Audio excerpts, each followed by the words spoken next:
Drivers, start your reading. Motor Sim Racing Magazine is the first and only magazine dedicated to sim racing. Every month we'll be covering the hot topics around the world of sim racing. So if you're looking to be in the know, go to www.motorsimsracing.com. You will find articles from your favorite drivers, leagues, and other prominent people in the sim racing community. Want an update of your favorite league? We got it. Want to learn the basics on finding a perfect league for you? We got it. Want to know more about how leagues are run? We got it. So remember, when you want to know what's going on in the sim racing world, go to www.motorsimracing.com.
Checker flag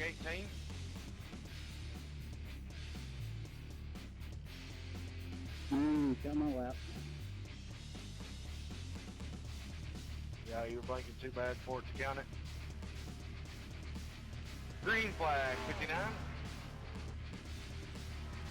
2 roll. 15 to staging.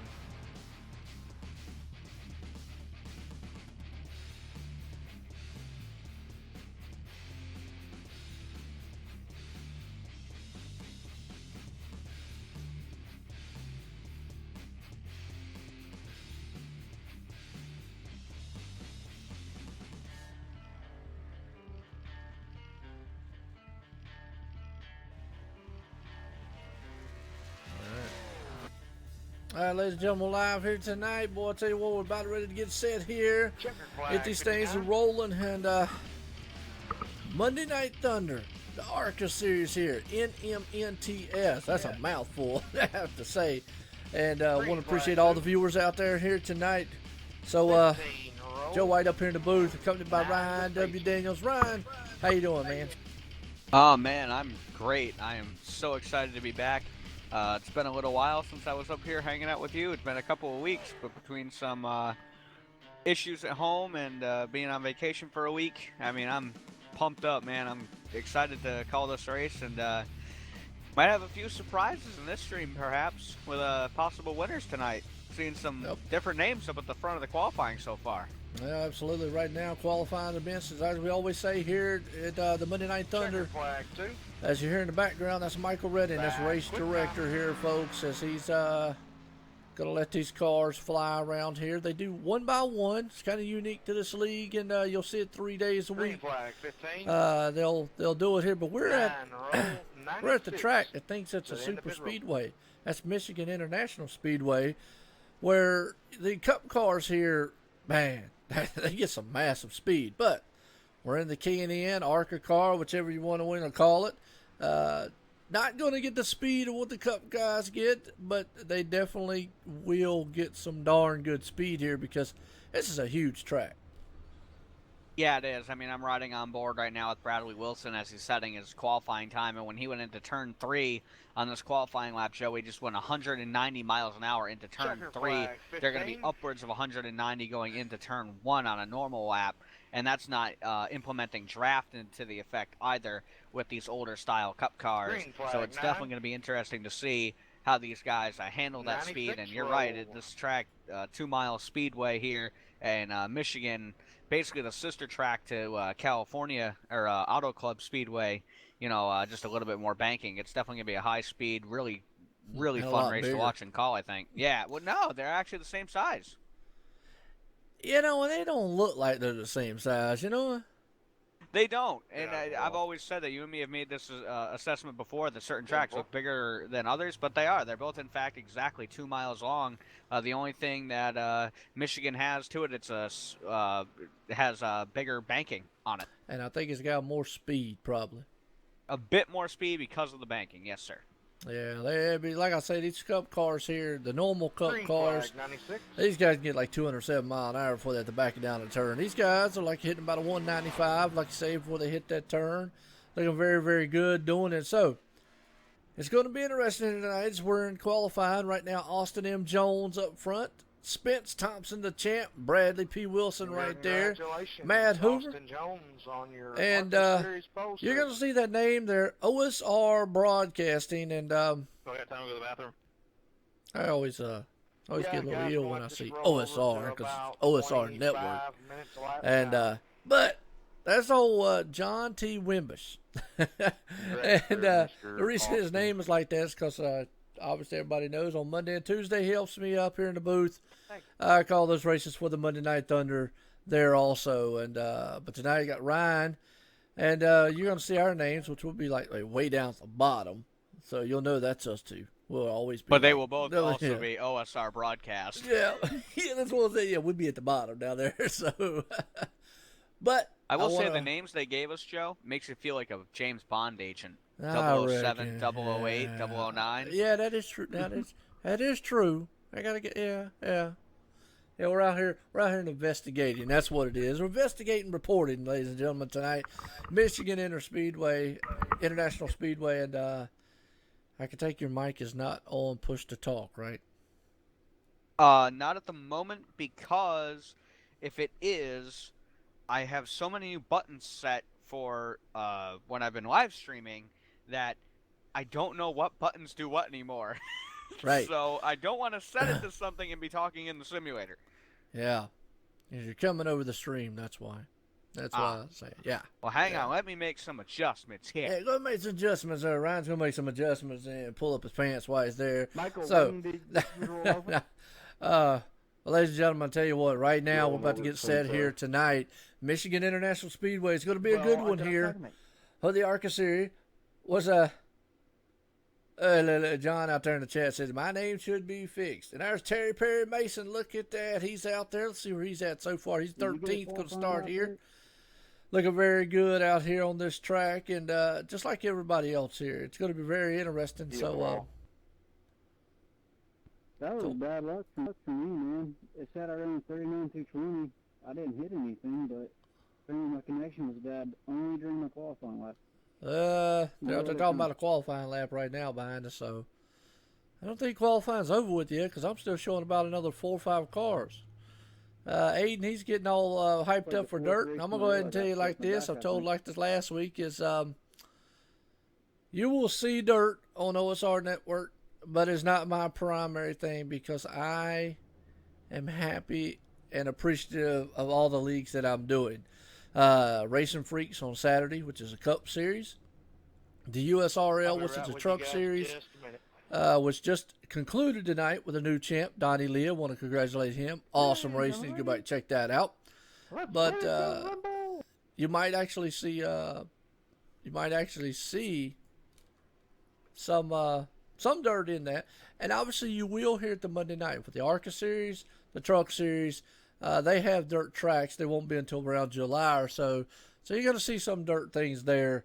But you also will see. But I've got the Xfinity Series on Tuesday here for Monday night, which is the Grand National Series, and then Wednesday and Thursday coming next season, Extreme for the Xfinity and Cup. So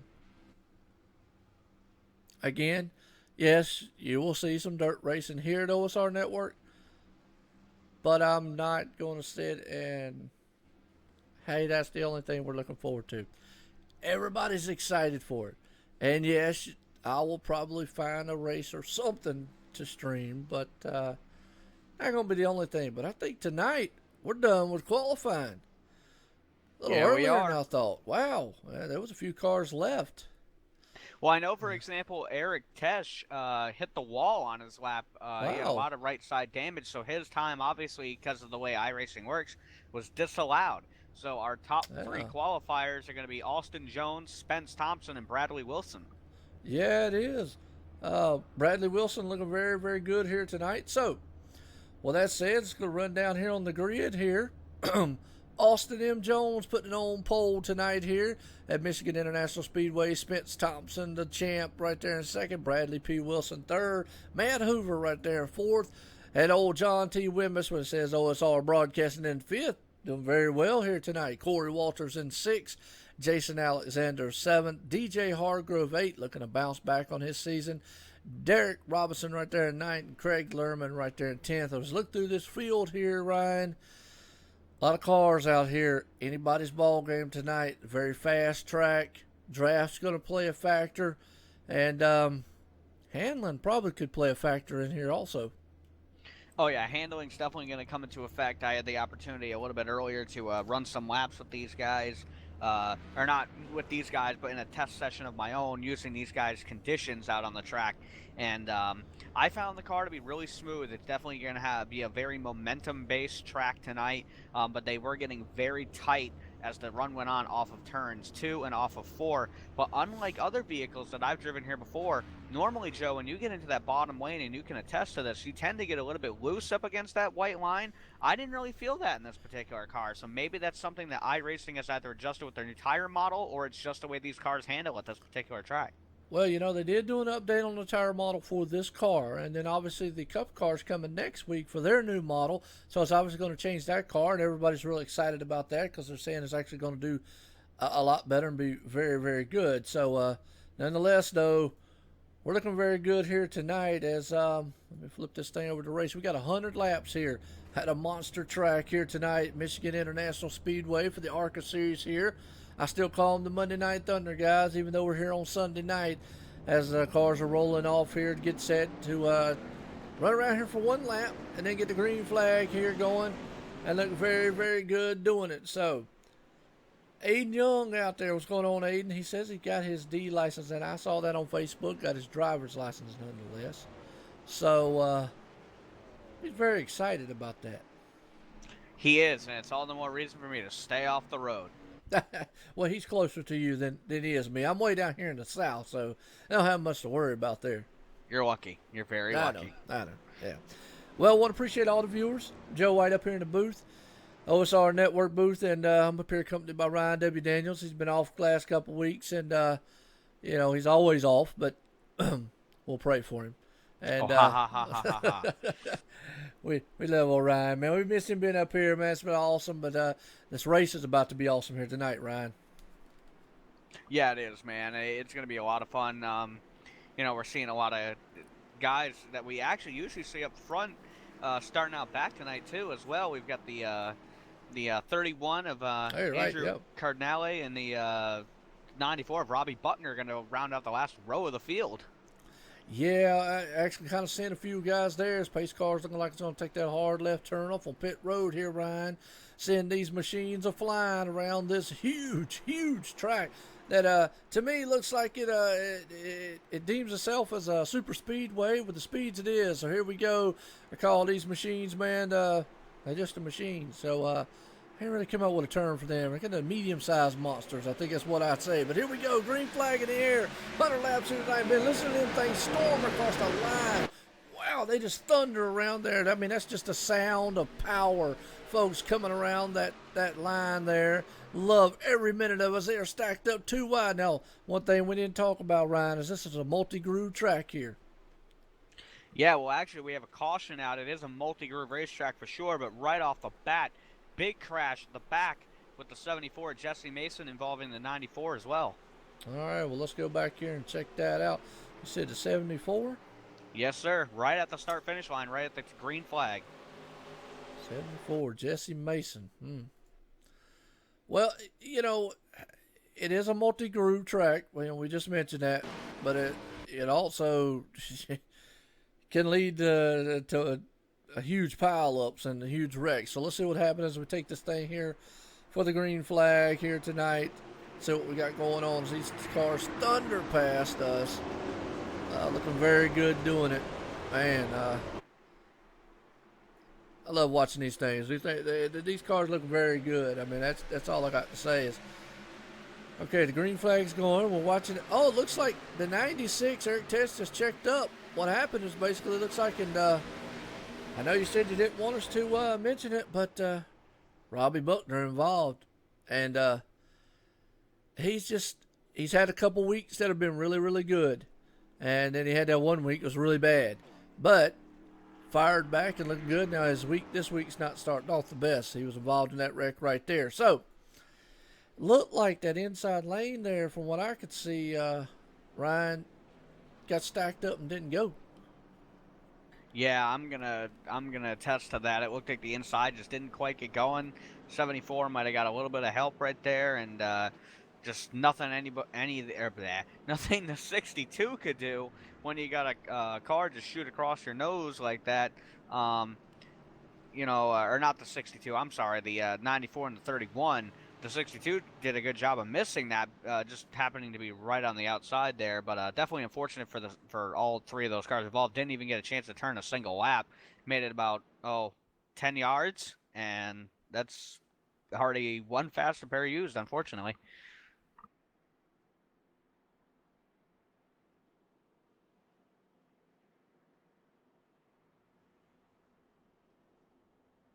Yeah, you're right there, Ryan. As I was just going back listening to the sound and stuff, and just checking out everything. Seems like everything sounded pretty good on our end.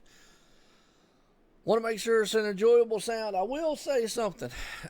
We got a milestone here, Ryan, and I got to appreciate the leagues. I got to appreciate the viewers, because they're the ones that make this thing happen. And I know you get a lot of people out there that go, well, Joe, you're doing a wonderful job. You do this and that. But, I can't do it without the people out there. Can't do it without the leads. Can't do it without the drivers. The milestone that I'm talking about is, as we are one subscriber away from cracking 400 subscribers at OSR Network.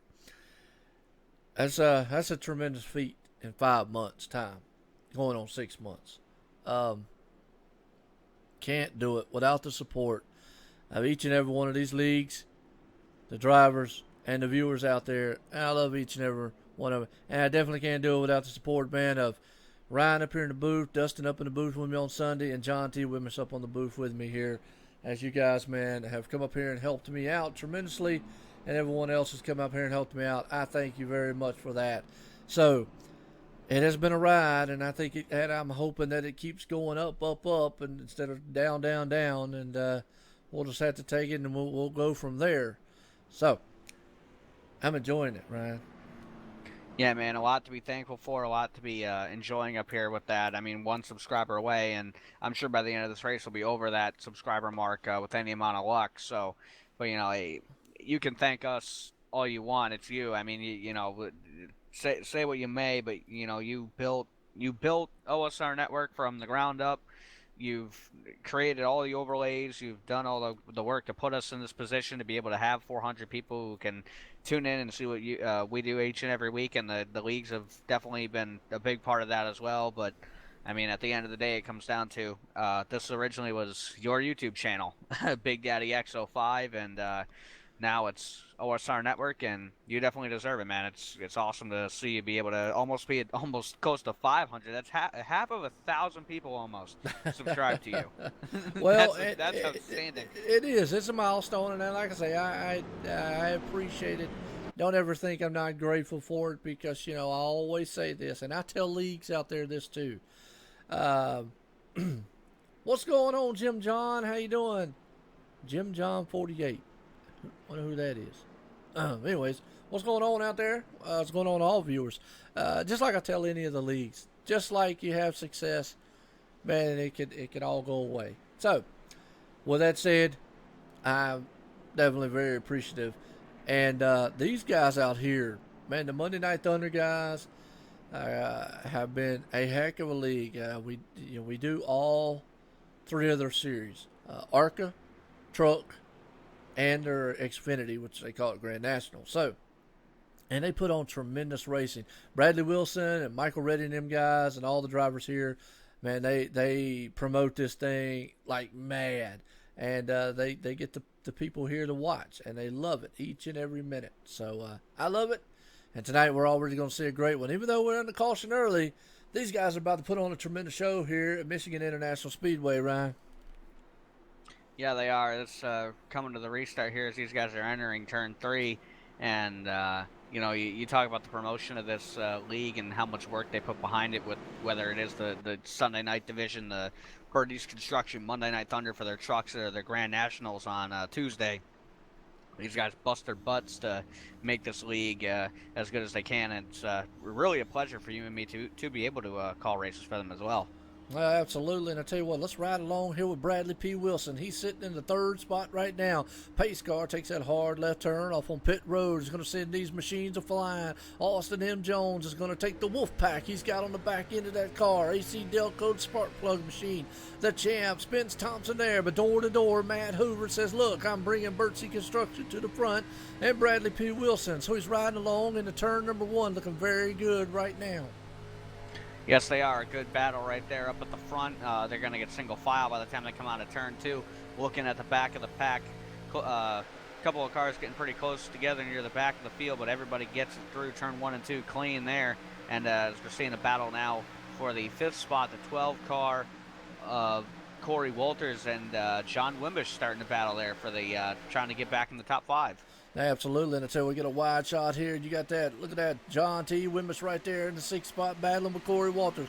It's a multi-groove track here. You're going to see these guys fan out, go 3-2 wide and whatnot as they're back there in the back battling it out. 5th, 6th, 4th position. All those guys are fan tooth and nails, nose to tail right now as they got spread out just a little bit. Oh, we got 2 cars banging doors back there in the back. Yeah, we do. No caution and no spins. It looks like everybody kept it clean there. Yes, they did, but I'll tell you what, they were beating and banging going on back there in the back, and that's what it's all about. Looks like the NWO for life, by the way. I don't know if you remember that, Ryan. That's one of the wrestling things, man. Oh, dude, I love the NWO. Are you kidding me? I kind of figured you would, man. You're a wrestling guy just like me.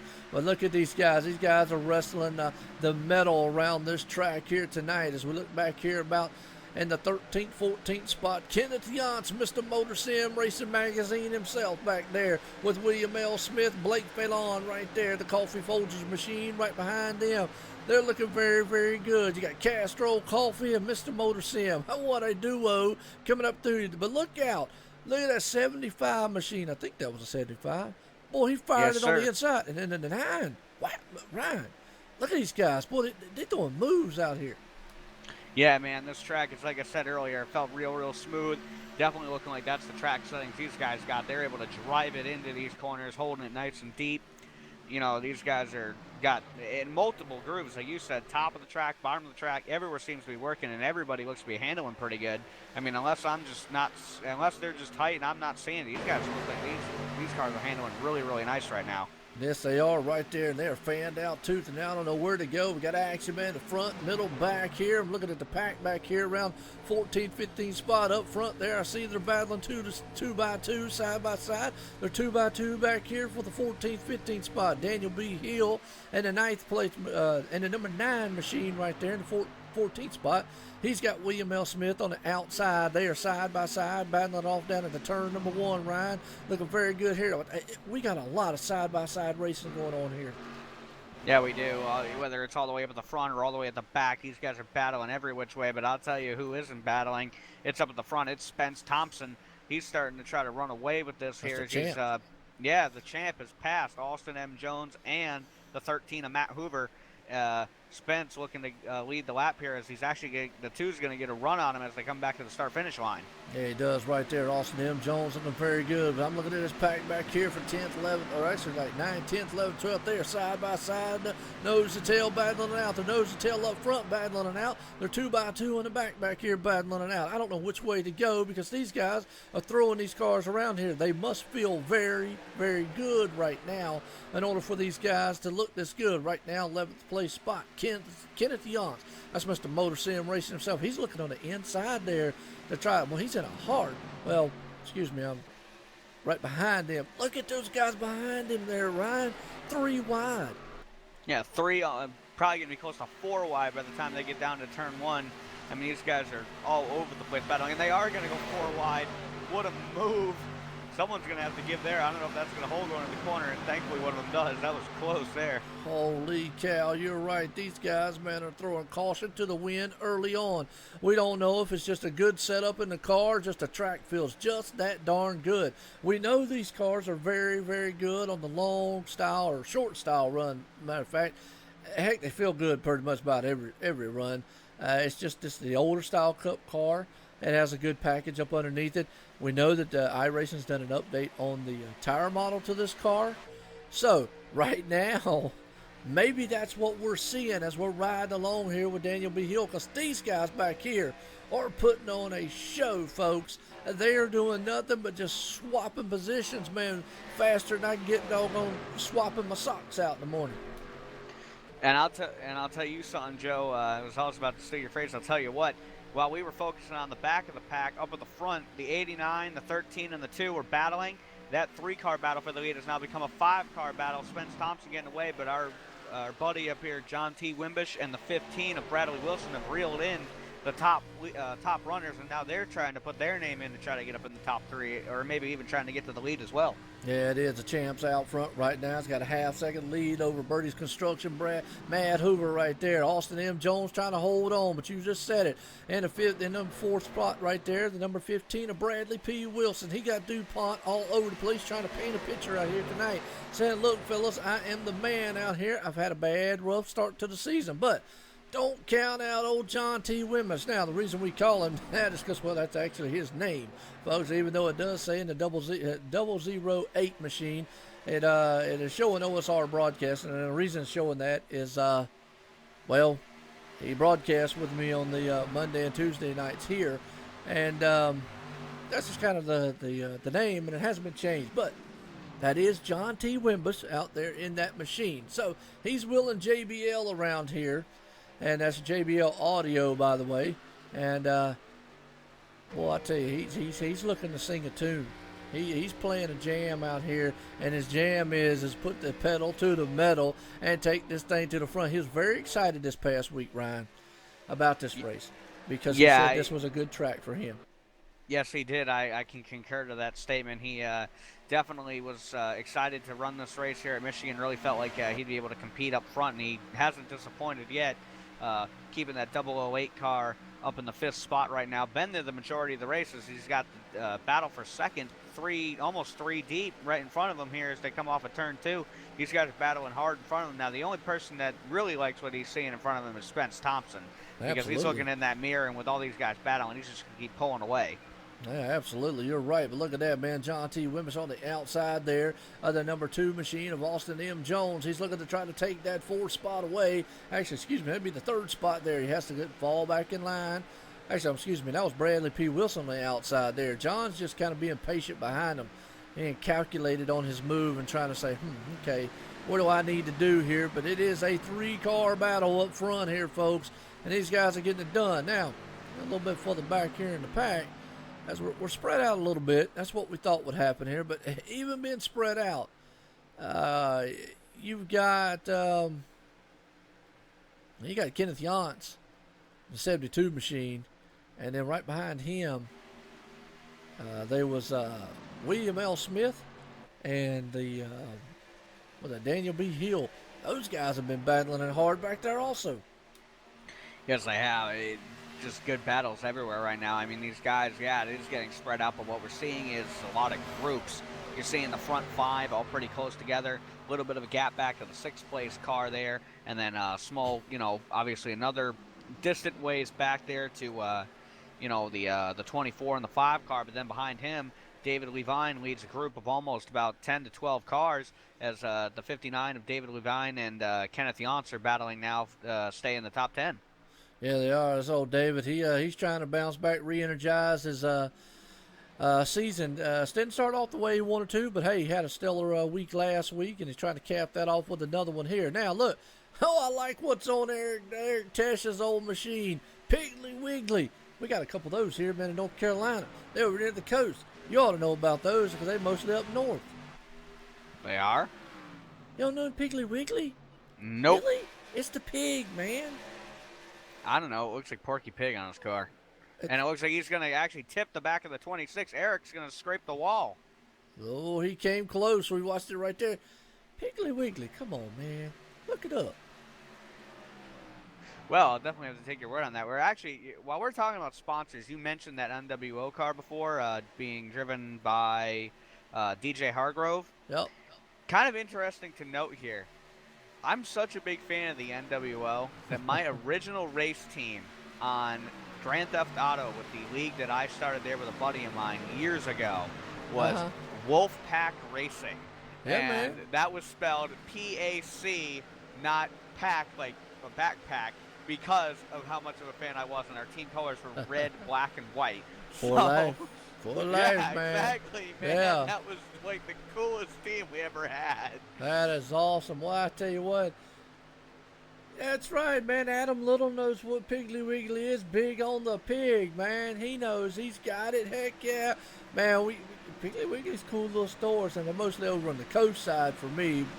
The nearest one to me is about 3 hours away, so, yeah. But I can't believe you don't know about Piggly Wiggly. Wow. But anyways, Spence Thompson, what he knows about right now is checking out.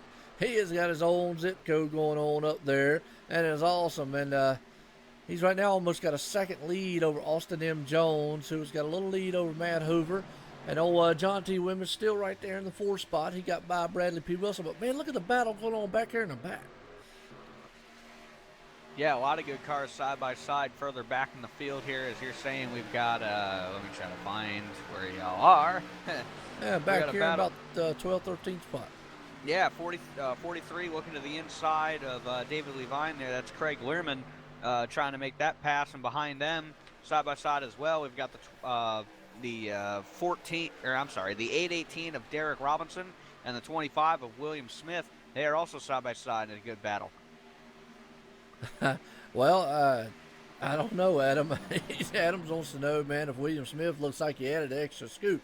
He is looking very good out there right now. He's getting past, though. He's got the 18 of Blake Neese there. Look at the awesome machine move on Blake Neese's part. He just dove in there and said, hey, fellas, y'all just battle all you want. I'm gone. See you later. He went right through the middle of them, split the darn Red Seas, and said, hello.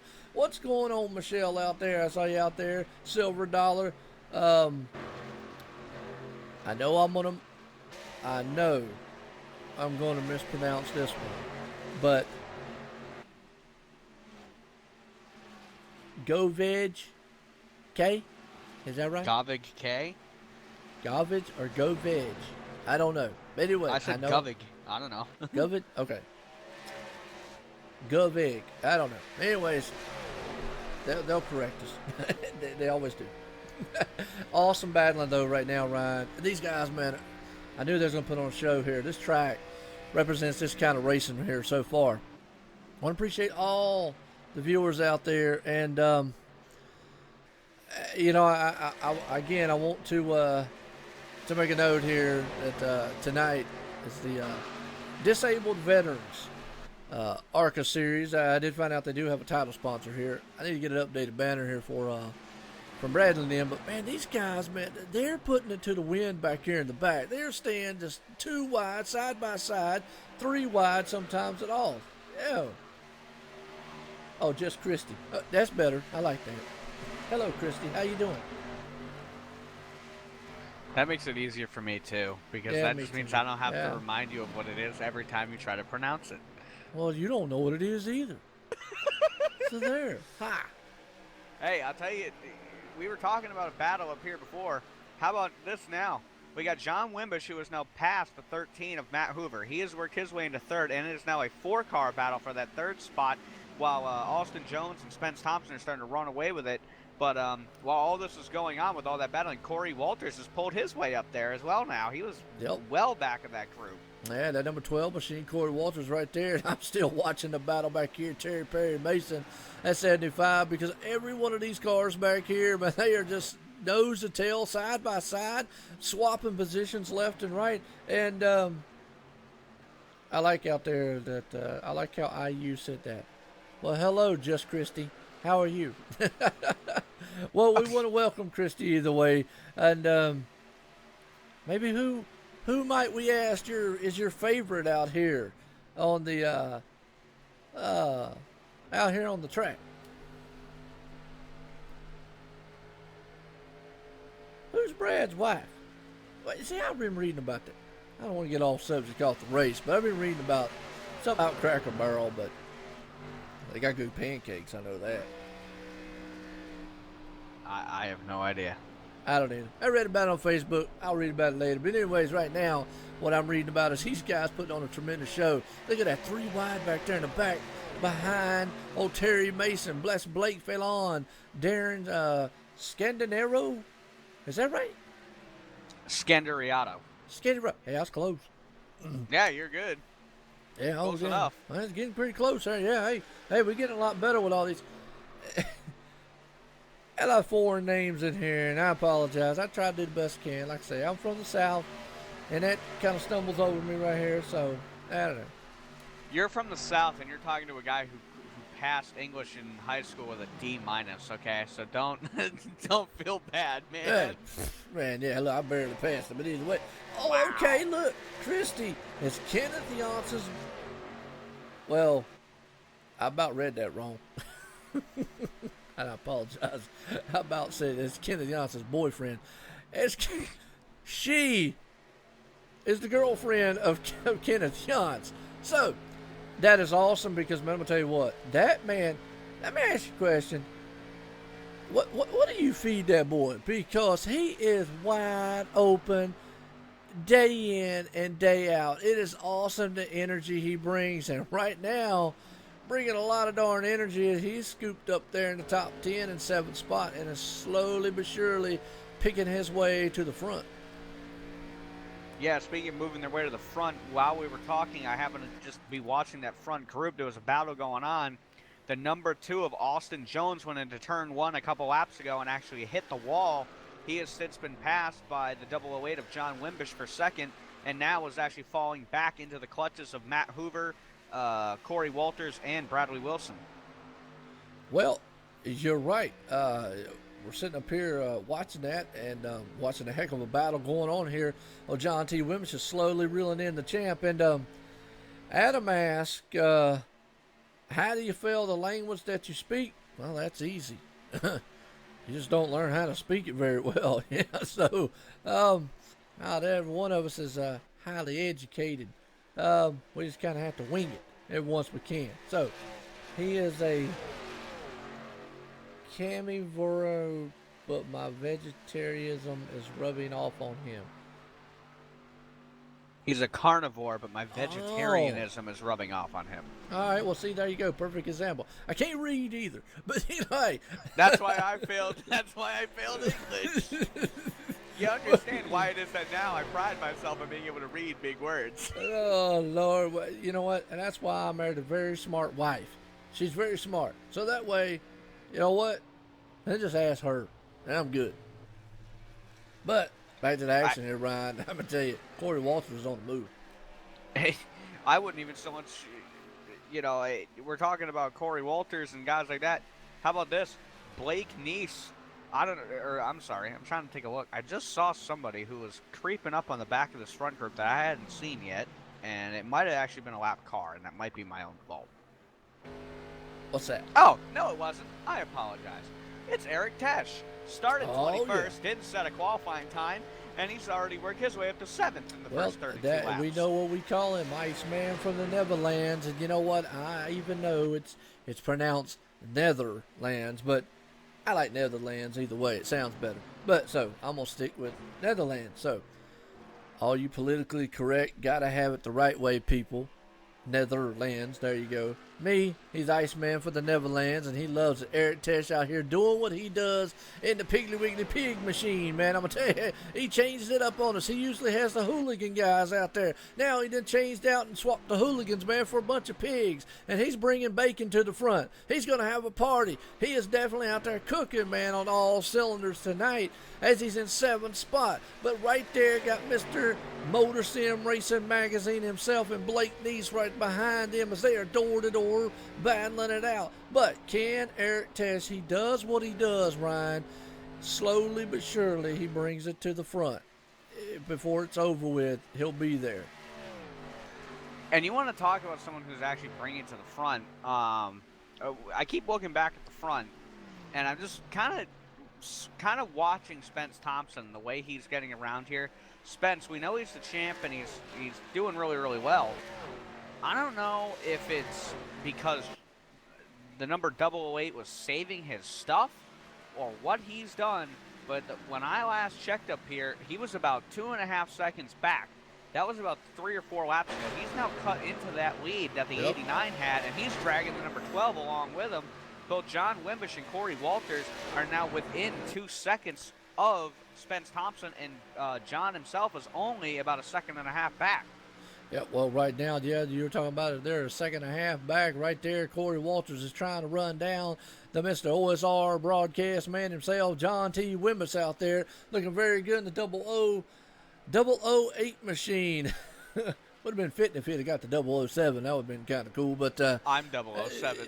I know, but it would have been cool if he'd been out there running. And we could have been like, the 007. But look at Corey Walters fires on the inside. He's bringing a Havoline machine. That guy has been on a tear the last couple weeks. Yes, he has. I mean, Bradley Wilson's just putting it in the right spot right now. Corey Walters. Corey Walters. I don't know why I thought you said Bradley Wilson. That's all right. Bradley's still 6th though. Yes, he is. And Corey actually makes the pass for 2nd, which, he was running down John, and he is continuing to run down Spence. These guys, these top 3 right now, Spence Thompson's led every lap since the drop of the green, I do believe. And right now, just looking like may not have quite the dominant car we thought he did.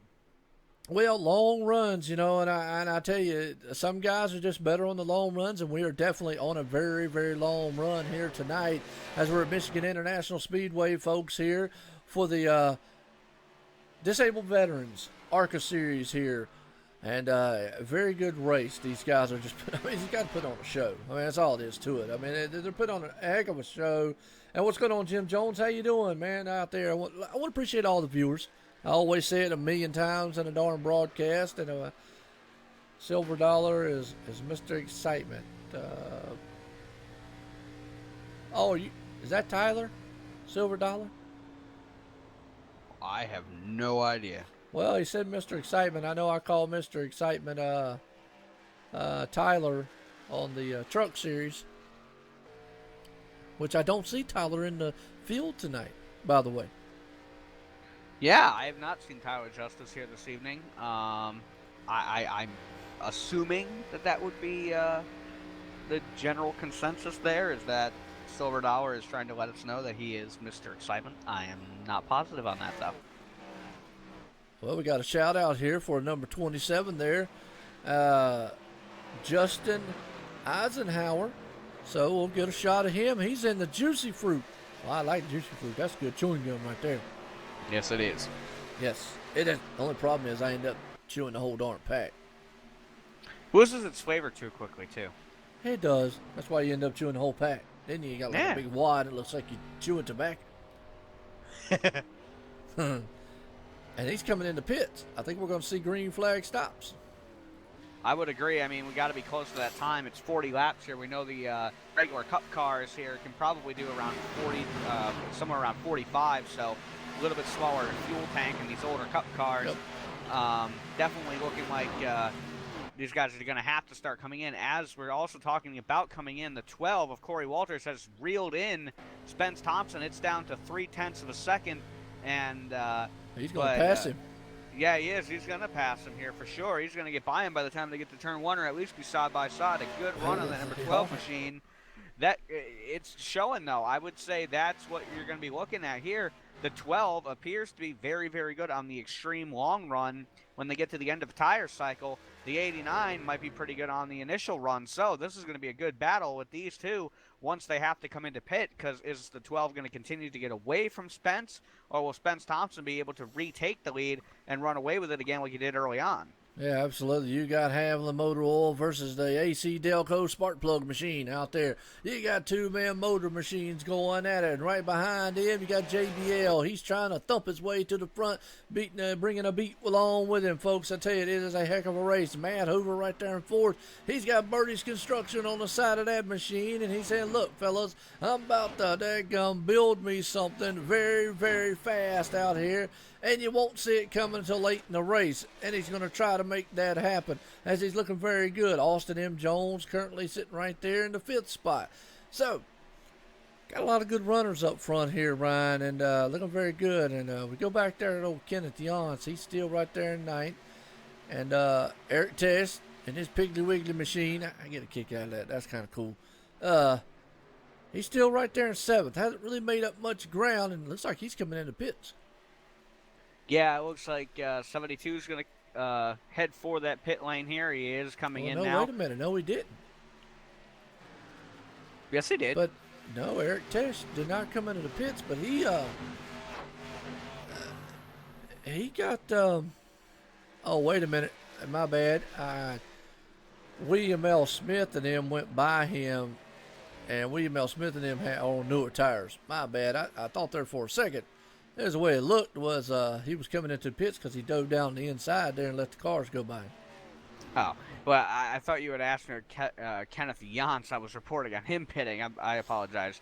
But yeah, the 72 is still in there getting 4 tires. Long stop for that 72, it seems like. Yeah, long stop there, man. His pit crew, man, been a little bit. He's probably in there saying, hey, come on, fellas, man. Y'all ain't reading my magazine. We're supposed to be fast at this stuff. What's wrong with you? Get out there and get the gear out there. We got to go. We had to get back up here and get this excitement happening, get this thing going. I got my girlfriend out here watching. I got everybody else out here rooting me on, and y'all here making me look bad. Yeah, a little bit of a slow stop, like we said, by that pit crew. But then again, too, Iracing has also taken into account the different cars get different pit stop lengths. For example, in a street stock, it takes about a 30-second stop. So in other words, they took into account he's got a slower car. Yeah, kind of. It's weird. Well, no, that's not what I mean. What I mean is it takes into account per division or per iRacing vehicle the length of the pit stop. So it may seem slow to us if it was, let's say, 15, 16 seconds, but that's because you and I, Joe, are used to about 12 seconds in the Cup cars. Well, let me throw back some history on you here, Ryan. As I saw before, these are the older style Cup cars, which are way back in the early 2000s and whatnot. And back then, the technology of jacks and everything wasn't there like it is now. As if you see a lot of the jack men now, plus these cars were a little heavier back then. But the jack men now, with the technology, it's usually one pump, boom, that car's up in the air. Okay? Back then, it took anywhere from 2 to 3, maybe sometimes 4. Obviously, more time to jack these cars up. Seconds. You know, we talk about 1 second. Half a second. Racing is won in tenths and thousandths. Okay, that's how racing is done. So a second to pit's lost, or even a half a second or tenths, is crucial on a racetrack, and that's the biggest difference. And that's what, if they took into account that, then yeah, they've really nailed it right as because that's the biggest difference between this car of yesteryear and the new Cup car now. Yeah, I mean, and they've mentioned it, you hear it all the time on TV and stuff like that when they're talking about these races. Basically, a green flag under green for every 10th of a second extra that you're in the pit, it's about 100 yards out on that track. So, I mean, that's immense. I mean, you think about it, a football field every 10th of a second. We're not talking a full second. We're talking like almost as fast as you can blink, and you're 100 yards further back than you were when you pit. That is outstanding how fast these pit stops have to be, whether in the simulated racing world or in the real racing world. Well, absolutely. And, excuse me. Oh, don't you start yawning. No, it's not saying way too early for that. We ain't even halfway yet. I know that's terrible. Look, y'all come up in the booth and shoot the broadcasters. Yeah, pretty daggum yawning, man. Everything. Adam Little out there, you're right. A tenth or of a second could be the difference between a position or two. You're right. It actually could be even more as fast as these cars are. But I want to make note here. Blake Neese, he is running simracingsponsor.com on that machine. And actually that is a neat thing. And if you ever watch any of the races up here with John T. Wimbush up here with me, he speaks of that all the time. That is actually his website. And what that is, Brian, is from my understanding, I hope I don't mess it up, John. If you go back and watch this, I hope I don't screw up everything and tell him wrong. But and if he keeps doing what we are, heck, we'll just get a talk with him after the race. But it basically is to get sponsors involved in the sim racing world, and to get them involved so that he can get people like the broadcast companies and the leagues and get the sponsors to them and help out sim racing in general. So that's basically, in a nutshell, kind of just, I don't know the whole gist. I mean, he would be better to say it, but that's kind of what it's about. And it's kind of neat as Blake Neese gets to run that. And from my understanding is he compensates him for doing it too. So it's basically a real sponsor he's running on that car out there on the 18 machine. Yeah, I mean, and that's really cool. I mean, you talk about trying to get sponsors involved and stuff like that for sim racing. I mean, you obviously, everyone out here sees paint jobs. You see the Juicy Fruit car. You see the Pennzoil machines. You see the AC Delco machine that Spence Thompson's in. And, unfortunately, none of these sponsorships are real. But to have certain people who come out, they have the places they work, local companies, stuff like that, that might want to sponsor somebody, even if it's not for a ton of money. I mean, we're not professional racers. We're not Jimmy Johnson, but there are guys out here who, in terms of the simulated racing world, are just as good as Jimmy Johnson. But even guys, for example, like, maybe looking through the field here, an Eric Tesh. Instead of just having the Piggly Wiggly logo on the car, it would be a lot more realistic, especially to him, and a lot cooler, I think, if Piggly Wiggly was actually sponsoring that car. I like the pig. Oh, I love the pig. I'm just saying in general. And he's pitting, by the way. Piggly Wiggly's hitting pit lane. Well, Piggly Wiggly, man, well, it's about time for all them guys. I mean, they done ran like 51. We're over halfway here. 51 of 100 laps here tonight at Michigan International Speedway. And you're right, Ryan. We sit up here and we talk about sponsors. But it's the same thing for the leagues. Got a lot of leagues out here that have title sponsors to them. Most of them, let's go to Kenneth Yance. Kenneth Yance runs Motor Sim Racing Magazine out here now. Actually, I think John Baring is the one who runs the actual, and let me see if I can't get to him, actually runs the Motor Sim Racing Magazine, and he does in number 69. Motor Sim Racing Magazine's car. My understanding is they are co-owners of that. We hear more of Kenneth Yance because, well, that man's just electric. And I haven't really got to talk to John and John Barron there. But he, those two guys have done a wonderful thing. They got a wonderful thing there with that magazine, and it's awesome. And you talk about real sponsors, there you go. That's a perfect example. Not only do they have it on their car, but they title sponsor leagues, and most notably is the one on Tuesday night, the Grand National Series, which is presented by Motor Sim Racing. They also have it's kind of a unique league thing that they're forming. It's called Battle of the Leagues. And I think Dre's actually going to be broadcasting that one. It's going to be like a 8-race thing or something. I read. You can go check it out on the website out there. The best of the leagues. I mean, I think you can pick. Each league picks like 2 or 3 of their drivers, and they come out there and race or whatnot. So, kind of neat what they're doing there. A lot of neat little things that they've got going on. So, like you said, sponsors are a big part of what's happening in sim racing.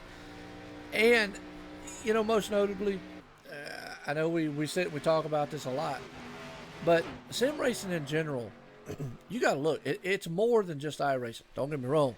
iRacing is awesome, and it has a lot, especially about to get even more awesome come next week. You know why, Ryan? Dirt's coming out, and although I'm not a big dirt person, there's a lot of people, man, very excited about that. And but it's not just that. We got things out there. You got the NASCAR games. You got Project Cars, Assetto Corsa, R Factor. We got Project Cars 2 coming on the horizon. Gran Turismo Sport coming on the horizon. Man, we got so many sim games coming out. Racing games, that is, coming out here. So it is a booming thing that's happening right now. And it's awesome what iRacing does and what they bring to be able to have the backing of a lot of the sponsors, and along with the broadcast companies that, not just myself, man, there's many of them out there. And it's just a good platform to be here and a good time to be in sim racing. Yeah, it really is. I mean, you hit the nail on the head. I mean, these guys are just these guys come out here and they deserve to, be recognized for it, in a company like that.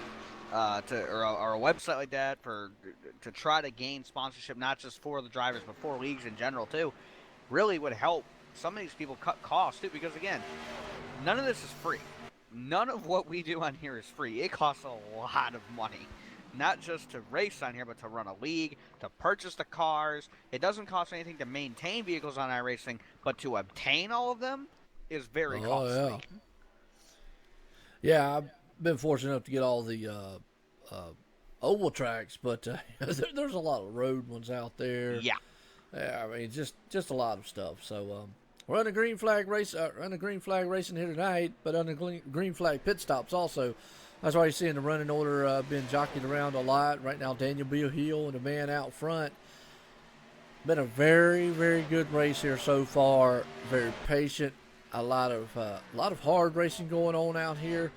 A lot of I got a feeling the way this race is going, Ryan, could be a fuel mileage strategy play into a factor here. Yeah, I'm gonna actually take a look here in just a moment.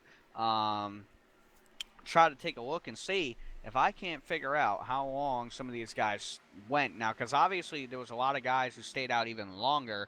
But for example, where is he? Not Spence Thompson. Well, yeah, we'll go with Spence. Okay, so Spence Thompson in this race didn't have to pit until lap 57. Or no, he didn't. I'm sorry. Duh. We're on lap 57. Didn't have to pit until lap 51. So you can go 51 laps, and that was with one caution. So these cars can probably go somewhere around, I would say, in between 48 to 50 laps without a yellow. With that being said, that puts Spence right at the finish right now. So anybody that pitted before Spence Thompson did is really going to be in a box to make it. And that's even if Spence can go 50 laps.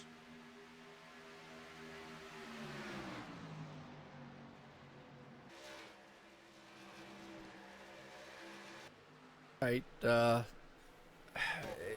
why I let you do the statistician stuff. Now, I want to give an update here, Ryan. And I I am really, really humbled to the fact and want to appreciate every viewer, racer, and everything out there, because we clipped the 400 subscriber tonight, folks, at the OSR Network channel on YouTube. That is a milestone for me and for everyone out here, for the leagues, and that's a testament to them, because y'all did it. I didn't do it. I just got up here and yip-yapped and talked a lot. And I did it with Ryan up here. And I did it with the action that we're seeing on the track right now. These guys are putting a very good. And like what I love when you get into the statisticians type of stuff. That's how I'll use. That's the word I'll use. You and John really know that stuff in and out. I love getting out here talking about the drivers, the leagues, the action going on the track. And don't get me wrong, I can get into the. I know a lot about racing, but I let y'all do all those number clicking stuff, you know. And I got a feeling, like I say, we're at lap 61 of 100. We've only had one caution.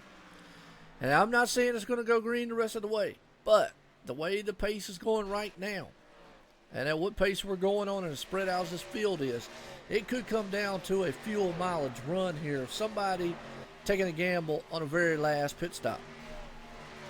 Yeah, definitely could. I mean, it's like I say, if these guys have to pit within the final 5 laps, there's going to be somebody who's going to try to stretch it. There's going to be somebody who's going to try to make that work, even if they run out on the last lap. Now, like I said, in my opinion, based on the numbers that I'm looking at, if you pit before the number 89 did of Spence Thompson, you are going to be in a very tough box to try to make it to the end. Now, the 12 car of Corey Walters, I believe, might have gone a lap further than Spence. No, actually, I'm sorry. The 12 car of Corey Walters pit at lap 47. So Corey now was battling Spence for the lead. He has to back off to try to make it to the end here.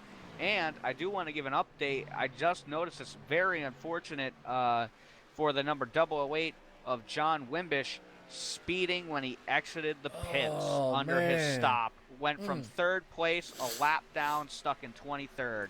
Well, you know, he's definitely going to be wanting a caution. And first off, he needs to get around Eric Minch right there. But he's definitely wanting a caution to get that lucky dog to get back. But I noticed out there in the chat, I missed it while y'all were talking about the cost and all that of the iRacing. It does. Initial cost of iRacing really costs over time. You can do it over time. You can do it all at once. Don't really matter. But I'm going to tell you what. Y'all right there talking about hardware cost. Folks, I just dropped a chunk of change on a whole new system. But not only that, is last year I upgraded my other system. So I've got $1,000 just sitting on it. Not counting the new one that I just built. So, dedication of, I do it because of the leagues. I want the best possible stream I can for y'all. I have an investment here because I want to bring this to y'all the best I possibly can. And I do it because I love it. So, that's how you should be even racing. But that, I'm not even including my wheel I got in front of me, Ryan, along with the Fanatic pedals that's sitting on it and all that. So I'm not even including all that in with all the hardware stuff. So you know what it costs. I was just reading some of it out there. And it costs. I mean, that's all it is. Obviously, you don't have to make the investment I've made, but it does initially cost it somewhat. But it's all for the enjoyment of racing and what you love doing. I love calling these races. You love racing them, Ryan. And a lot of the drivers out here love doing the same thing. So, I don't know. I have fun. Yeah, well, I mean, I have a lot of fun being up here. You know, it's a blast to be able to come up here and call these races and see it from a different perspective. Let's face it, I wanted to do this at the end of of last year's Extreme Motorsports 99.com Cup Series because I was so pitiful in that league. And I'm saying this not from like a joking standpoint. I'm saying, the laughing's fine because I agree. But I was so pitiful that I wanted to see it from a different side. I wanted the opportunity to come out here and learn something maybe visually from these drivers, see stuff that other people don't always get a chance to see. And when you watch a guy like Spence Thompson, you watch a guy like Jake Nichols and other drivers like that, you visually start to pick things up. And I will say, just by doing this, my driving has improved. By watching driving lines, learning how people run these tracks in different vehicles has really helped me personally. So, you know, being up here is a blast. It's like you said, I love racing these cars. And as a matter of fact, I was going to wait to the end of the race tonight to say this, but tomorrow I will be having to qualify in to make my debut on the Monday Night Thunder Series in the number 98 Dr. Pepper Tundra. So, looking forward to that, Joe. And, hey, I'm going to use what I've seen so far at the beginning of the season from guys like Spence. Waylon Lamb was testing with me last night, helping me out. Robbie Buckner, a couple of those guys were helping me out. Going to be looking. I am going to have to qualify in to make the field, but if I can make it, I'm going to be able to hopefully put on a little bit of a show for you guys on the OSR Network. I tell you what, you get up here with me and John T. Wimmers, we'll be up in the booth there for the Birdies Construction Monday Night Thunder tomorrow night, and you're gonna be, if you get in there with that Dr. Pepper machine, we'll have to sing Dr. Pepper. I'm a pepper, you're a pepper. Wouldn't you like to be a pepper too? And that'd be the thing. Wouldn't you like to be inside there with Ryan as he's running the truck around there tomorrow night? So it'd be awesome. As who is the fan favorite of the Juicy Fruit machine? Because right now he's moved that thing up in the 8th spot, looking very good. Oh man, the guy in number 8 spot, Justin Eisenhower, in that number. I think that was John Nedlinger out there in the chat. I believe he said he was a Nidwinger? Yeah, Nigel. Yeah, I don't know why I want to call it Nedlinger. I don't know why. I don't know. I think that's how you say it. Heck, I don't know. I mean, hey. I don't know. You're the smart one up here. I am? Yeah. Well, thank you. Wait. Hey. Wait. We're talking about people, though. We're talking about fan favorites. How about this one? Your boy, the Iceman from the Netherlands, Eric Tesch, moving it up to 3rd spot. Started 21st tonight, moved up to 3rd. And our biggest mover of the race so far, Blake Neese, started 23rd. He is up to 4th as well. Well, I tell you what, right there, man, you got the champ and the spark plug machine up there putting everything he can. He's firing on all 8 cylinders. Corey Walters right there in 2nd, man, with a Haviland motor machine. He's got definitely a full case full of motor oil sitting in that thing, and it's trucking around the track. But then you got Mr. Piggly Wiggly himself, Iceman from the Netherlands. He is making a lot of bacon and bringing it to the front here, folks. Looking very good. This is what he does systematically. At the end of these races or during the whole outcomes, he brings them up very slowly and has done it from 21st position to 3rd. But if he looks in his rearview mirror, he's got an 18 machine, and that's a Blake Neese of simracingsponsor.com right there, trying to pull him in, reel him in, and take it away. But I'm going to tell you what, Austin M. Jones in the number 2 machine right there, sitting in 5th spot. And right behind him, well, not right behind him, but behind him, and he's got a battle going on with the Birdsey Construction right there. That's Kenneth Yance and Matt Hoover is there, door to door. Yeah, they are. Then looks like Hoover's going to get the better of the 72 of Kenneth Yance as they go through turn 1 and 2. Hoover going to make that pass and move back up into the 6th position. But we're looking here. I'm looking at Corey Walters. It has got to be killing him that he pitted so much earlier than Spence, because unless my strategy that I have in my head in terms of the fuel amounts that these guys have is way off, that 12 car at this point in the run should be right up there with that 89 based on what we saw in the first run, and he is nowhere close. He is losing time to the 89 machine, and I think it's because the 12 is going to have to save fuel and try to make it to the end here. You're talking about the Thrustmaster wheel? If you're talking about Thrustmaster wheel, that's the one I got. Very good wheel. But that would all depend on the parts you're talking about in that 400 PC. Yeah, I go with a G27. Yeah. It all depends on how much you want to spend. I mean, obviously you can spend as much as you want, as little as you want. As far as the PC goes, that's going to depend on the parts in that thing. So I'm gonna say a good PC is gonna run you to run everything in the $800 range. That's for a solid PC, solid. You can get them 500-600, but you know, I don't want to get too much involved in that conversation. But Yeah. it definitely, I'm gonna say 800 range or whatnot, definitely. But you're right. Corey Walters. What's that? Go ahead. Sorry. No, go ahead. Oh, well, I was just saying, Corey Walters here, he definitely is. So, in other words, what you're saying is he can't make it all the way. I don't think so.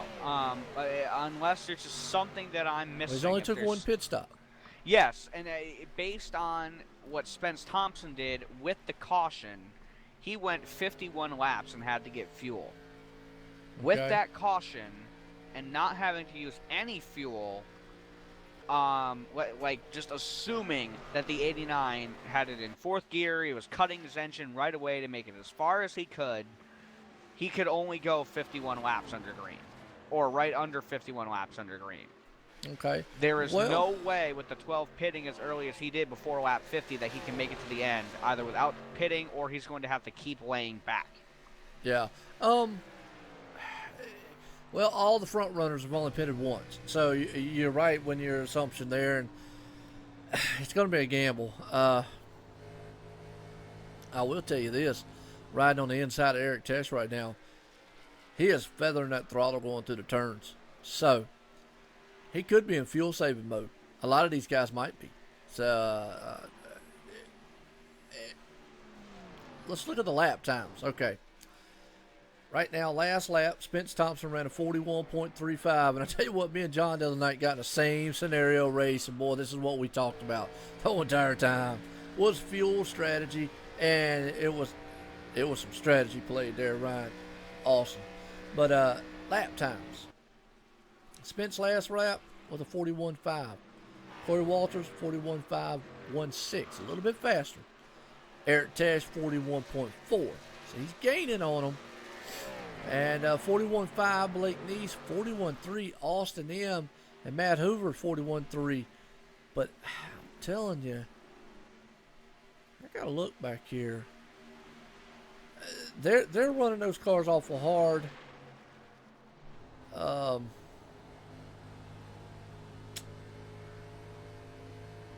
don't know. The front runners are all running about the same time. So there's no gaining or anything like that, Ryan, on it. It's going to be interesting. That's all I got to say. I'm with you. I think they can make it the whole way, but it's going to be close. Well, it's a little bit of this, and here's what I'm thinking. I'm not saying I think they can make it the whole way. I think that it's going to be a stretch to make it the whole way. I would say if you pitted after Spence Thompson did, or right when he did, you are on the line of doing it. Anyone like Corey Walters at this point, if he is running the same lap times as Spence, that means that he knows no matter what he has to come in. There is nothing to be gained by him slowing down to save fuel because he's going to have to come in anyway. But I was thinking and was taking a look.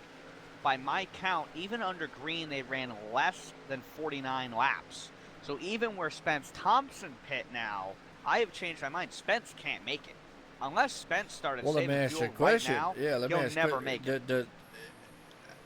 I mean, his lap times are the top 3 lap times. They're all within 100th of each other. So if they're saving, they're all 3 saving. Exactly. But let me ask you this.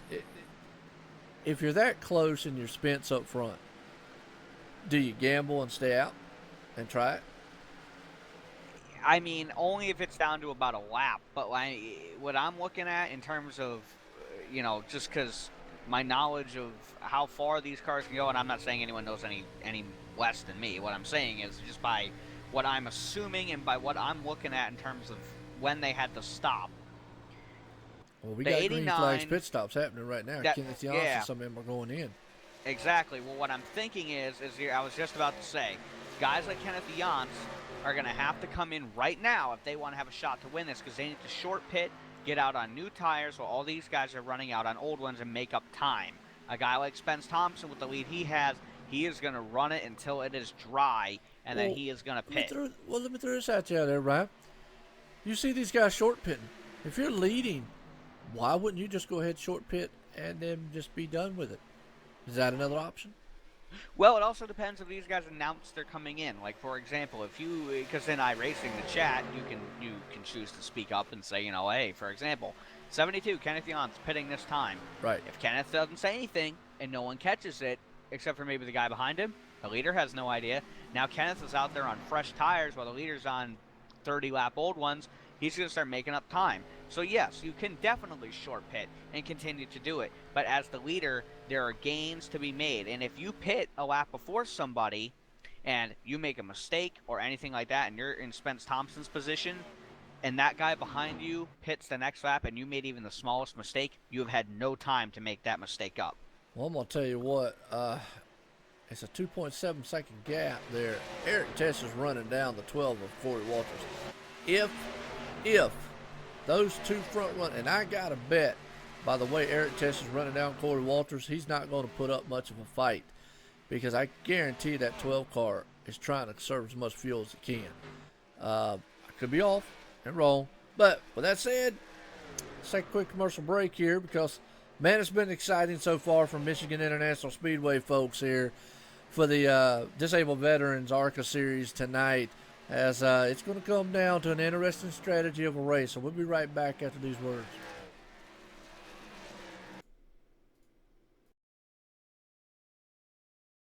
Drivers, start your reading. Motor Sim Racing Magazine is the first and only magazine dedicated to sim racing. Every month we'll be covering the hot topics around the world of sim racing. So if you're looking to be in the know, go to www.motorsimsracing.com. You will find articles from your favorite drivers, leagues, and other prominent people in the sim racing community. Want an update of your favorite league? We got it. Want to learn the basics on finding a perfect league for you? We got it. Want to know more about how leagues are run? We got it. So remember, when you want to know what's going on in the sim racing world, go to www.motorsimracing.com.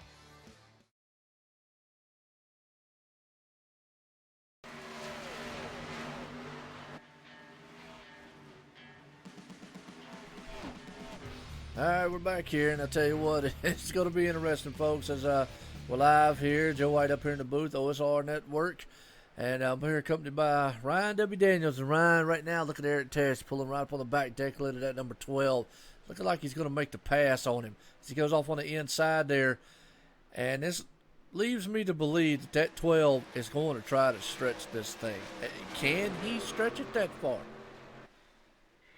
I mean, the 72 of Kenneth Yonts pitted at the same time. The first time around, the 72 pitted at the exact same time Spence Thompson did. The 72 just had to pit. So that tells me that even where Spence Thompson is, he can't make it to the end. So the guy who might what are they benefiting by staying out this late then, while all them other guys are on new tires? I'm not entirely sure. I really think what it's going to come down to me, it would have to be the fresh tires at the end. Like, for example, the 72 of Kenneth Yonts, he's about to pass Spence Thompson here to get back on the lead lap here. He did it the hard way. He was able to use those fresh tires to his advantage and has now put himself back at the tail end of the lead lap in the 11th spot. What's going to happen here is when Spence has to come in, though, with what's going to be less than 10 to go, Spence is going to have much fresher tires than Kenneth Yonts, and as long as Kenneth Yonts isn't, exponentially far out in front of a guy like Spence Thompson, Spence ought to be able to run him down rather quickly on fresh tires, especially considering the pace he's been able to set during this race. Okay, I'm the leader. I like doing this. This is kind of cool. I'm the leader. I just saw the first car lap down go blowing by me. The further he goes in front of me, that just much further or less of a lead I'm going to have if I get out in front of him when I do pit. It's like John says, once that guy gets out there like that, you don't want him to get too far, like what you just said, because the further or the closer that Kenneth goes around this track, is that much more Spence loses in the pits. And what could happen is, let's say he stays out so long, Kenneth Janssen gets halfway around this track. Well, that's halfway that Spence, even on good tires, might not have enough time, as we're coming down to 12 laps to go. Yeah, I mean, we're looking at right now, we are on lap 89, so it is 12 to go this time. I just don't know. It's so hard right now. I can't, me personally, I'm going with the numbers that I'm looking at. But to be perfectly honest, yeah, but here soon, Ryan, before you say that, here soon, you made your bed, you got to lay in it. At some point, you're going to have to stay out there and just hope. It makes it, and he's getting to that point because, like we just said, Kenneth Jansson's passed. We know he can make it, and he's further out there. He's only 36 seconds back. He's getting to a quarter part of this track on him. If he keeps going like he's going, and Spence does pit, and even if the runners behind him pit, then Kenneth Jansson, people like that, are definitely going to pass him while he's on pit road. And he's just not going to have the time to run him down.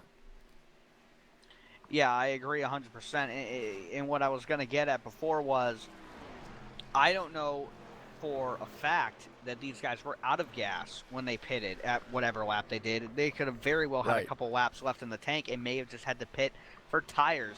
So perhaps the 72 Kenneth Janssen just thought tires would be better than fuel at this point. I'm not sure, though. I've never driven one of these cars on this track with a full fuel load. So I just don't know. I got to chuckle because, hey, we're sitting here talking about Spence Thompson because I got a feeling he's in a fuel-saving mode. But look behind him. Eric Tesh, Iceman from the Neverlands, doing what he does, sneaking up there. And look at the lap times. Last lap, Spence Thompson ran a 42.3. Eric Tesh ran a 41.9. Eric is not saving. I got a feeling he can go the whole way, and that might be the dark horse here, and Spence might understand that he can't make it and might run out with a couple laps to go. Yeah, well, the 96 and the the 96 and the 89 both pitted on lap 51, and the 96 set his best lap of the race 5 laps after he pit, and now, like you just said, he's starting to run down Spence Thompson, and we also saw that Spence did start to lose speed over the course of the long run, so it may just be at the 96. He's lost a lot of speed. Exactly. Well, he did basically the same thing off the first one, and we're seeing one pit from behind them. Is that the number 12? That's Corey Walters. That's the number 12. Yes, it is. So, he pitted what? A couple laps before these guys? Yes, he did. He pitted 4 laps before Spence Thompson did. Okay, 4 laps, and we've got 6 laps. That puts 2 laps off, or 3 at least there, Ryan. Can these guys... I mean, you made your bed. There's nothing you can do about it now. There is nothing. You can't come into the pits now. You've got to stretch this thing. The only thing you can do is come in and splash. That's it. You cannot come in and get tires anymore. And if you don't come in and get tires, someone like Kenneth Janssen, who did have tires, is still going to blow your doors off. Absolutely. And I mean, we're seeing Spence and Eric both look like they're backing it off because Eric's not pushing the subject on passing him. And look at that, Matthew Wazenbach out there. What's going on, Matthew? How you doing tonight? How you doing, Kyle? IU, man. And they got into each other. That was net code at the biggest I ever seen. Did you see that? Who was that? The 96 and the 89? Yeah. Go and watch. That was a huge net code. That car just bounced. It looked like. Whoa. But I'm going to tell you what, Corey Walters just blew by them like they're sitting still. This might be something interesting because if they run out of gas, Corey Walters could be there. So we are seeing what new tires does, but I don't think Corey Walters is the one you need to worry about, pal.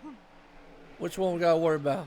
Kenneth Janssen, who's got almost 20 seconds on Corey Walters with what is coming to, for Kenneth, 5 laps to go, or 6 laps to go. If Spence and Eric got a pit. Well, Daniel B. Hill. See, we still ain't talking about Blake Neese. What about him? Matt Hoover. These guys haven't pit since lap 60. I mean, this is crazy. Whoa. Right here. Okay, hold up here. Daniel Hill didn't pit since lap 62. He can make it to the end. That's almost 10 laps after. Wow. And he's 14 seconds back, folks. We got 4 laps to go. And what we're looking at here is now, Ryan, I know you got access to the radio, Iracing radio when you're in. So do I. I've just got it turned off right now. But, folks, we have got a and Spence Thompson's backed that thing down. He is in fuel saving extreme. He is just, this race is all but lost for him. And I hate to say that because he's dominated it. But he can't push that car if he wants to make it the whole entire way. It basically was a gamble, and it hasn't paid off, and Eric Tesh is there. But it's not over with yet, folks. So, man. I'm going to put it this way, Joe. I don't know who's going to win the race. I don't either because Daniel Hill, like you just said, is only 11 seconds. He ran a 41.6 to Spence's 43.2 and Eric Tess's 42.6. You know that those guys are in fuel-saving mode with technically 4 laps to go. Really, it shows lap 97 of 198. Actually, it's going to be 3 laps now. If Eric Tesh holds off this, it will be an incredible feat of he's definitely the Iceman from the Netherlands. I mean, that's all I got to say. And it's going to be a feat for Spence Thompson to finish in second. But I'm going to tell you what, Blake Neese back there, any one of these guys, wow. It's just wow. That's all I got to say. The first one that I would say can continue to try to make it on fuel is going to be Matt Hoover. He last pitted at lap 54. That was 3 laps after Spence pit. So if Spence runs out within the next 2 laps, the 13 is going to have a shot. Eric Tesh also pitted at the same time the 89 did. So with the 96 and 89 run out, the battle is right now the battle for third, which is side by side, is the 18 and 13, and I think the 13 can make it to the end. Well, here you go. Let me go ahead and tell you this, and I think, man, the 13, Matt Hoover's in the back there battling, but Eric Tesh has got 1 more lap, folks. Here as the white flag this time by will be for that number 96 Piggly Wiggly machine out there. He was cooking on bacon, and he might be running on grease oil right now because, man, him and Spence Thompson played the fuel strategy like crazy. And if that thing, man, makes it all the way, I don't think we're going to see it burn out or anything. It's probably, wow. That's all I got to say. It's just wow. 96 just sputtered. Uh-oh. I'm in his cockpit. Yeah, he is. He's out of gas on the last turn. Is Spence going to have enough to catch him? I don't think he will. He might.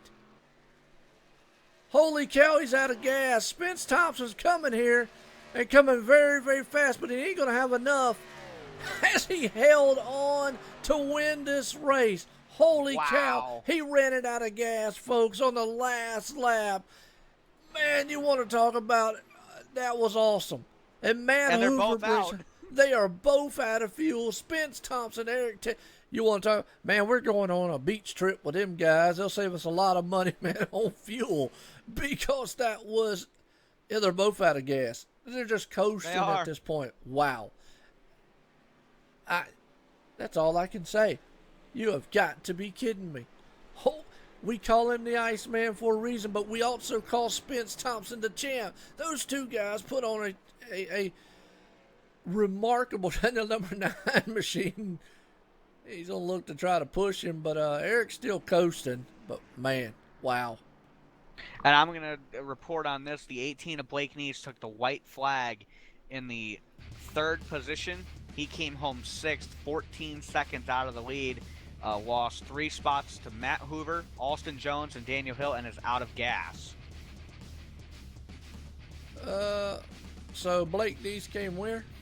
He finished 6th. He was a 3rd at the white flag, ran out of fuel as well, and he had pitted well after the 96. Had pitted 2 laps after the 96 did.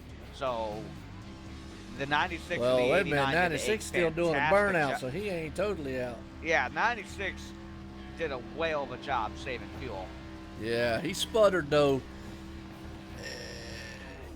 Wow. So my chart's saying Eric Terry, Spence Thompson, Matt Hoover's the top 3. Yes, sir. Yep. Okay. Good deal. Well, let's see if we can't get a word in here. Over at Iracing. Are you over the chat Iracing too, man? Yes, I am. All right. Let me see if I can get this guy's up here for Matt Hoover for you to get him up here. Matt Hoover's Joe White in the booth. Got a copy? Good race, everybody. Matt Hoover, this is Joe White up in the booth. Got a copy? All right, Joe, table's yours, buddy. All right, man. Appreciate it, Mike. Matt Hoover's Joe White in the booth. You got a copy?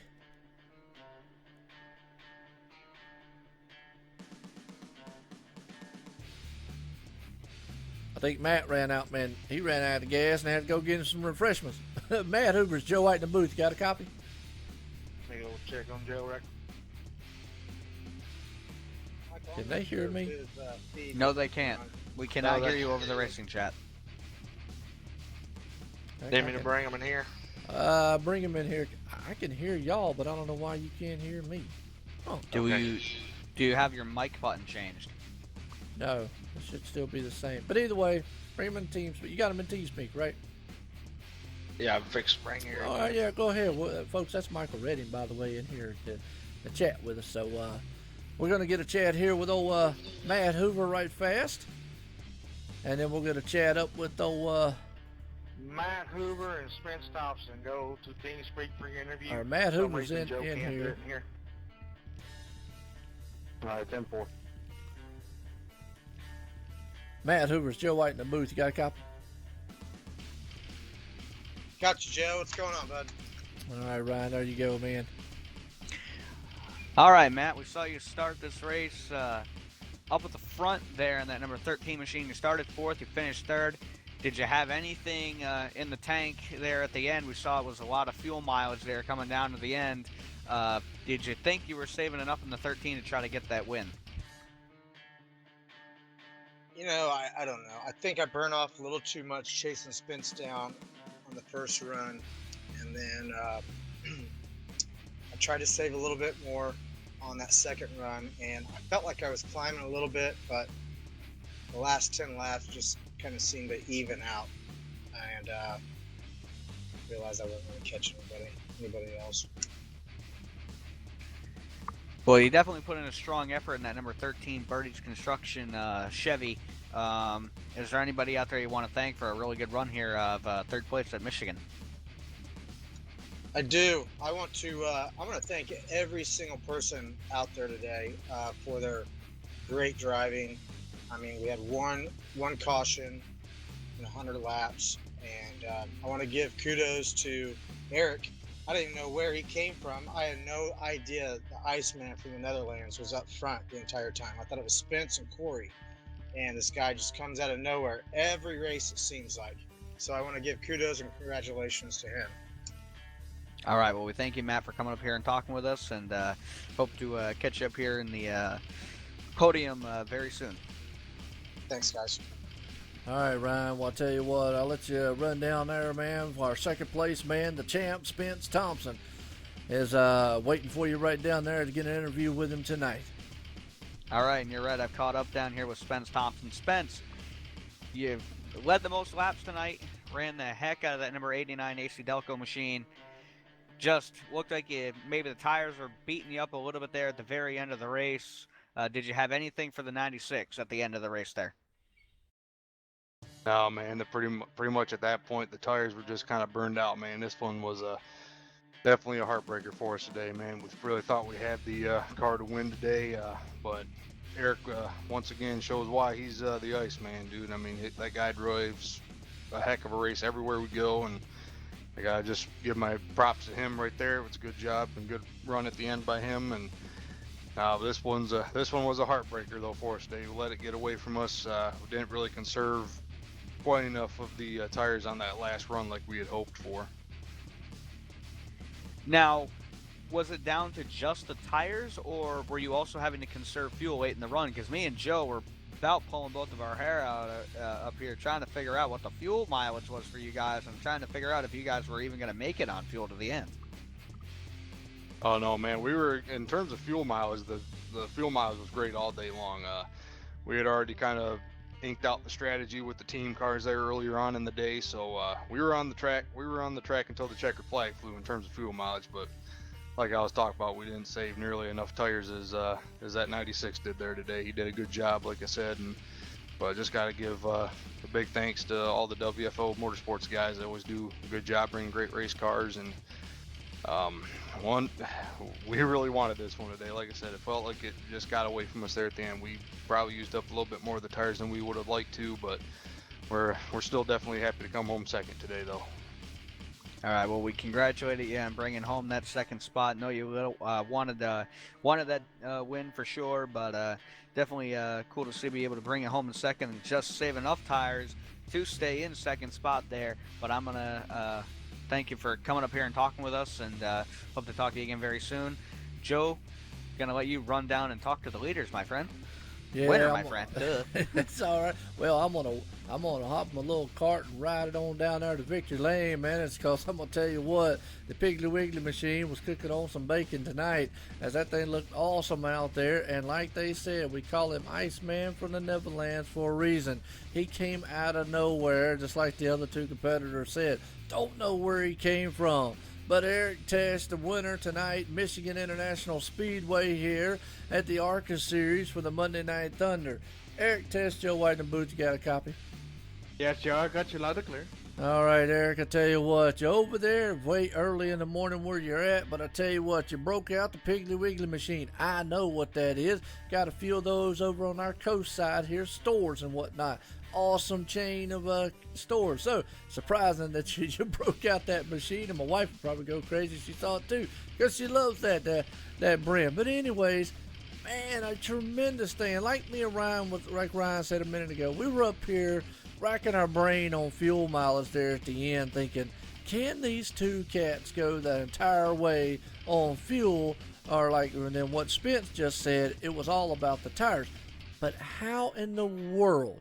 It just seems like week in and week out, you just come out of nowhere and have just got a magic pill for tire wear somewhere. How'd that car feel to you? Well, it was amazing car for today, especially on the end. At the beginning, we had some issues due to traffic problems. We're wearing too much tire wear. But after all, when the field was settled, the field was spread out, we could run our own pace. And just, to save the tires enough to try to get on the lead. And I want to thank Matt and Spence also, just for the amazing race. Amazing battle. I mean, even me and Spence were even close on the last laps. And we even bumped each other. But it was an amazing race. Tire wear wasn't the biggest issue in the long run for me. It was more the fuel, because we calculated we had 0.1 gallon left on the straight. Wow. So I can't even finish my burnout. It stopped. Well, I think Ryan mentioned something about you sputtered there coming into the last turns. We saw you wiggle the car. Did it sputter on you coming in the last turns? Not really. It was on the edge. So, better be safe than sorry. Gotcha. Well, Eric, nonetheless, congratulations for winning tonight, Michigan International Speedway. Got anybody out there you want to thank? I just want to thank Michael, of course. Want to thank my team members. Want to thank Bradley for this amazing race again. And I want to thank everyone. I mean, everyone was fair and nice. Lots of give and take. It was amazing. Well, absolutely. I'm going to let you get down there. I'll tell you what, I know you're a tired man, and as always, you're dedicated, and that is awesome to see, because we know you from the for all the politically correct people, Netherlands, but I like saying Iceman for the Netherlands because it just rings off the tongue a lot better. Eric Tesh, winner tonight, Michigan International Speedway, folks, bringing the Piggly Wiggly machine home.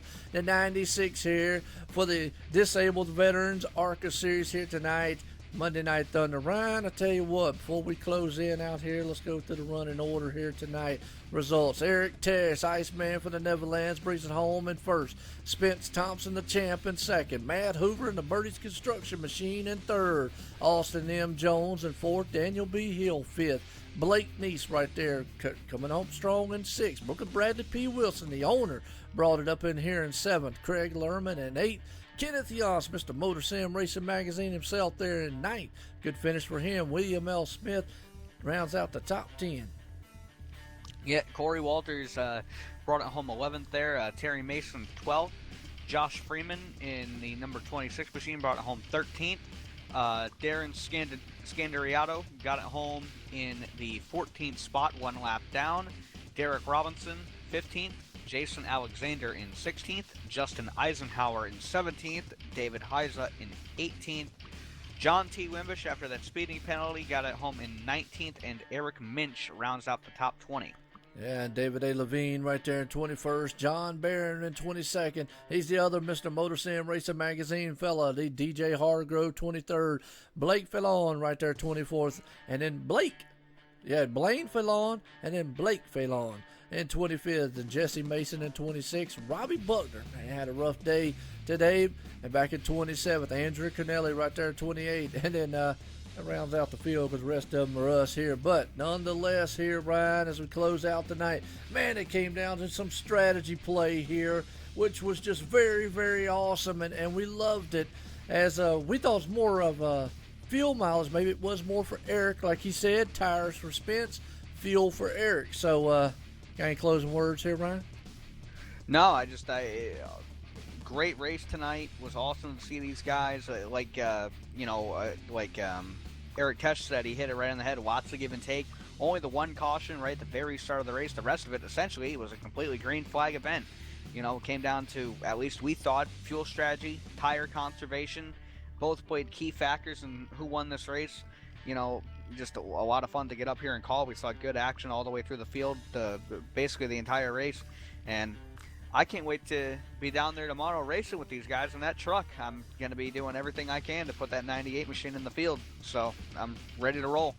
Absolutely, and I tell you what, it's going to be awesome to see you out there tonight, folks. He's right. OSR Network here live, YouTube. We're going to be on Facebook Live and Twitch, just like we were tonight. Tomorrow night, Birdie's Construction, Monday Night Thunder Series, and it's going to be awesome in the trucks. And I want to appreciate all the viewers out there. Hope you enjoyed tonight's race, because it was a tremendous race, as always. Well, Joe White up here in the booth, accompanied by Ryan W. Daniels. I want to tell everyone out there, man, I hope you enjoyed it. And then until tomorrow night, everyone have a good night.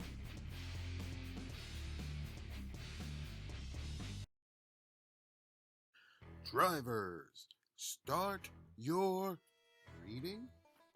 Motor Sim Racing Magazine is the first and only magazine dedicated to sim racing. Every month we'll be covering the hot topics around the world of sim racing. So if you're looking to be in the know, go to www.motorsimsracing.com. You will find articles from your favorite drivers, leagues, and other prominent people in the sim racing community. Want an update of your favorite league? We got it. Want to learn the basics on finding a perfect league for you? We got it. Want to know more about how leagues are run? We got it. So remember, when you want to know what's going on in the sim racing world, go to www.motorsimracing.com.